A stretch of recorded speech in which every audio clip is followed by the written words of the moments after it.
roster construction happens year-round.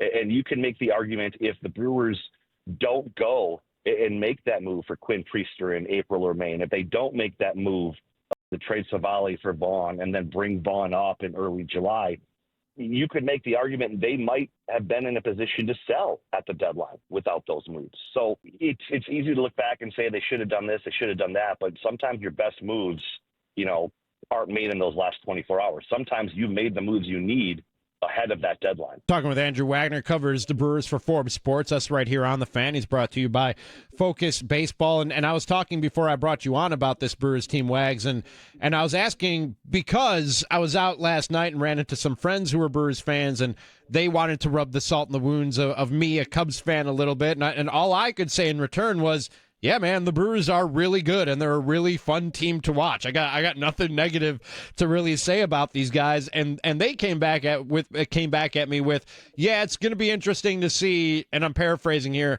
how they break our hearts this year. What's different about this Brewers team than recent playoff Brewers team that you can put your finger on? I think that it comes down to the simple fact that they're the most well-rounded team that this organization has had in quite some time. You look back at some of their recent playoff run teams, going all the way back to 2008. Okay, the strength back then was a bunch of dudes who absolutely crushed the baseball, yep.